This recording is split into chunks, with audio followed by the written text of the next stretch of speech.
Well, for a day that wasn't that busy, it's been pretty busy already. Tim, my co-pilot for today. Hello. You guys know Tim. He picked me up last year in Chicago. How far from O'Hare do you live? 15 minutes. Oh, really?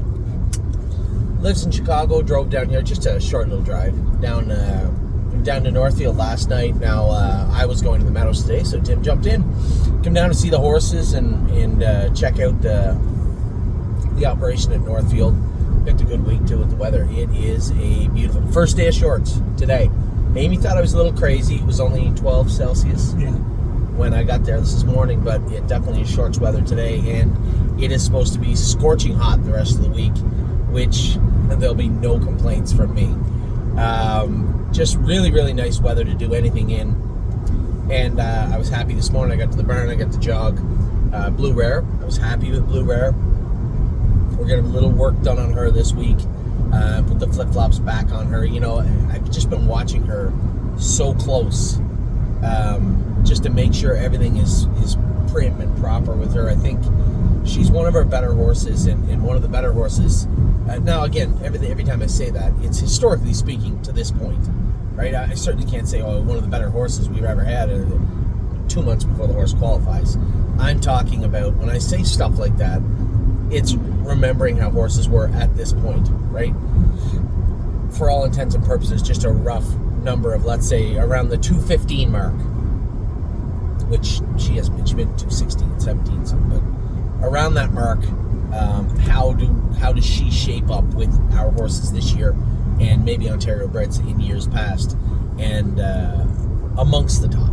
She's a very, very nice filly, but I am aware that she's a muscle mass, and again, historically speaking, we have had nice muscle masses. We've had some that maybe weren't that nice, but they all had the same thing in common. Their knees started to bother them throughout the spring. Now, hers have not, but I'm way out in front of them. Like, we're being super cautious with her, and she just looks very, very good and looked good this morning.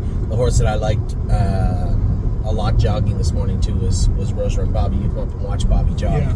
She's super quiet filly today, and I love seeing that about her.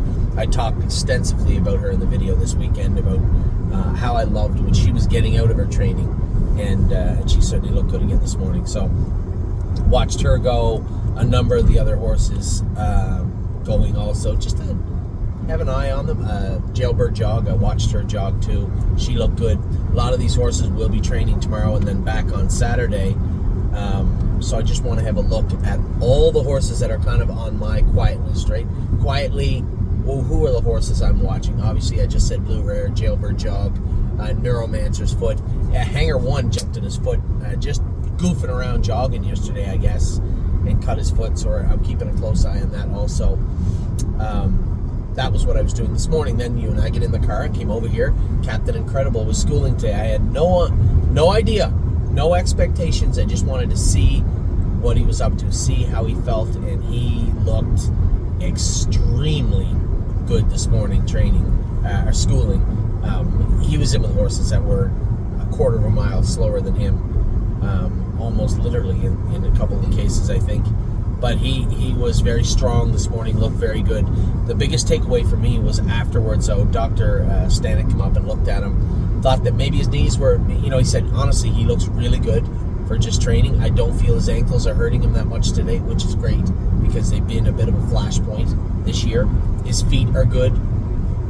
Again, for those of you maybe that weren't following along and paying close attention to Captain Incredible, he was the most expensive horse we ever bought. Trained down, second lifetime start, paced him 52 flat at Lexington, but just was big and growthy. His knees were bothering him a bit last summer. We shut him down, brought him back, and he won that start at the Meadows and looked extremely convincing in doing so. And then turned him out, brought him back in this winter. Now we trained him down. We were, again, very cautious with him. He looked good, paced good, but Dr. Tessa thought his ankles were bothering him quite a bit. So we've been working on them. Now, because he'll get to his knees once in a while, he'll touch himself once in a while up in his knees. We had him shod to get away from it, and he did. The only problem was, with the shoeing the way we had it, was putting a little more pressure on his ankles, than we like, and they were starting to bother him and flare up a little bit. So what we did was, when we were going to train him fast, we put those shoes on him, and when he wasn't training fast, we just slid a pair of flip-flops on him that were nice and soft. He have a lot of give to them, and actually obviously helped because, fast forward 5 weeks and no issues with his ankles today with Captain Incredible. So I was really happy to hear that. He thought his knees were maybe a little tight. They were going to maybe do some work on his knees today, but other than that, thoroughly pleased with what I saw from Captain Incredible. He's ready to go. Now, I'd like to get the qualifier into him, a couple of races. We're not going to have that opportunity. We'll likely start him in the Stallion Series, I guess. I'm going to be completely honest. We got bigger fish to fry than just the PA Sire Stakes with him. So we're going to start him off easy and try and work his way through the classes with hopes that we can get him to Kentucky and have him very useful in Kentucky. I guess quietly off to the side, especially after we had a little bit of luck last year in the Adios. We did keep him paid into the Adios, but because his ankles were suspect in the winter, I did take him out of the North American Cup and the Meadowlands Pace. Now, all of this may be silly when I go back and look at this video in retrospect, because we don't know if he's that kind of horse. Speed is speed. That's great.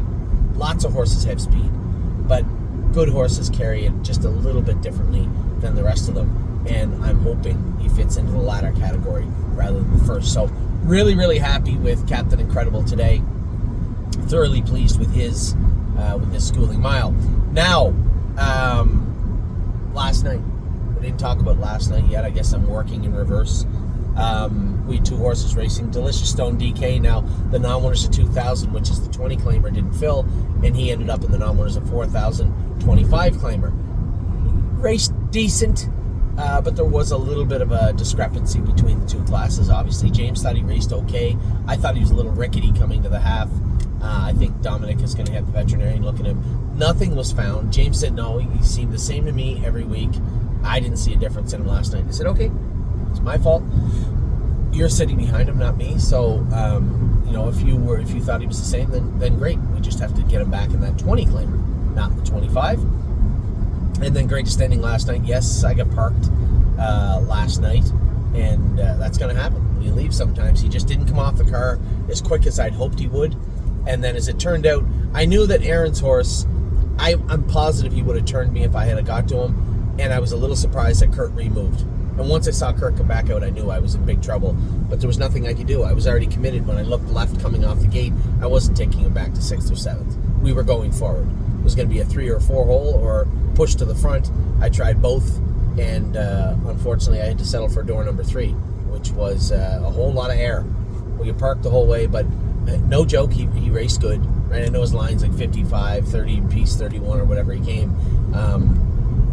It wasn't, I think the horse raced great, to be honest, out the whole way and kept coming and coming and coming, tried his heart up, and then the horse coming to him down the lane had fresher legs than him, but still staved him off and ended up 3rd. I thought Greatest Ending raced great. It's really hard for me to talk about him in a positive light, even when he raced good, because of what we bought him to be and what he didn't become, what we expected him to be that didn't come to fruition. So it's really hard for me to be excited. Horse raced his butt off last night.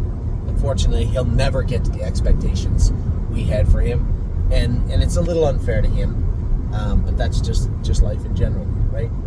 I'm sure the Blackhawks have drafted people that didn't get to where they wanted to be, or the Bears, or the Cubs. I'm sure it's just it's human nature, and hopefully we're just in a position where, listen, I'm happy. One, he's consistently good right now. This is 3 or 4 races in a row. He did well, so I'm happy in that regard. We got Scioto opening up soon. Jason said he's got to go up a class now. So why don't we do this? Why don't we enter him in Miami Valley? I'll take him down when I take the other 2 horses down this weekend. Otherwise, let's just wait until Scioto opens up on May the 8th. You're looking at 17 days. I don't think it's the end of the world. We could even slide him over to the Meadows. The only problem is, and I'm still super cautious about shipping him. He said Miami Valley. I'm like, oh, are you sure? He goes, man, he's been really good. I see him quieter in the barn, quieter on the track. So I have to believe that, we could ship him to Miami Valley. He said, maybe I'm wrong. I don't know. So we'll see how that plays out over the next couple of weeks. But I am very excited about being able to race him at Scioto Downs. He's not Save America. He's not Rock Shining Star. But you know what? There's a spot for him for sure in the middle of the roster there, in the middle of the card. You can be sure of that for greatest ending. So, got parked last night, but raced good. Delicious Stone raced okay. I expect a little bit more, but he raced okay. And then to get up this morning, go with the babies, and then cap the early part of our day off with Captain Incredible was great. Yeah, it's pretty neat watching them train from up on the hill there. Oh yeah. Yeah, it's a pretty cool vantage point. If you've ever been to the Meadows, you have the grandstand and then you have the track, but the paddock is elevated just a bit. But then even further to that, the barn area is elevated from there, and the race office and whatnot is on the hill. And when you walk over in front of the race office, so you're looking down on the track, the vantage point is very, very unique and a very good bird's eye view of a horse training like Captain Incredible. So I was happy with how he looked, and I'm sure Dean and Dave were also. I'm sure you were. He's a really, really, really talented horse. Very impressive. Yeah. Anyway, that is it for this morning. I wanted to get that out of the way because we obviously have racing tonight. I'm on my way home. Ollie's game was rained out yesterday, so they're going to play it tonight. I'm going to be able to catch the first 2 or 3 innings, I think, and then I have to go to work at Northfield Park. But I'll get a chance to see him a little bit. We have 5. I see Looks Like Money. Thank you. Looks Like Money, the open field at the Meadows on Friday. We have 5 in. Memento Mori is going to make his way to the Meadows on Friday also. Probably, I think he's paid into the Beal. I know that Arrowhead is. I don't know if Memento Mori is, but it'll likely be his first and only start, if not for the Beal, then his first and only start at the Meadows in 2025 in all likelihood. So I could have went back to Northfield, but I said, his first race is in Plain Ridge. I'd like to get some speed into him. And unfortunately, Northfield's just not a very fast track right now. It used to be the home of the Flying Currents. It used to be a really fast surface. Now it's just a surface. And it's just the way it is. Not a big deal. There's some nights it's pretty quick, but for the most part, it's obviously the velocity of Northfield, so to speak, is dissipated somewhat. So certainly not disappointed in any way, shape, or form. I'm happy with the way the horse raced his first start, but I would like to stretch him out a little bit and get some speed into him. So Friday we're going to make our way to the Meadows with him. I know 3 Point Blue Chip is in also at the Meadows. Who else do we have? We have Looks Like Money. Spitfire Overseas is in also at the Meadows. Who's the 5th one? Spitfire, 3 Point, Looks Like Money, Memento Mori. No, he's Wednesday. He's tomorrow. We got 1 other horse. I know we have 5 in. I'm certain of it. It's not a big deal. 5 in and 5 look like they get decent shots. The only, Westland Warrior from Post 9. Good luck. Wow. 9 hole with him, 8 hole with 3 Point Blue Chip, but everybody else drew pretty good. So that is it for Friday afternoon. I hope you guys are having a great start to your day. It looks like it's going to be a dandy week weather-wise. I hope it's going to be nice wherever you are. And we'll talk to you all very soon.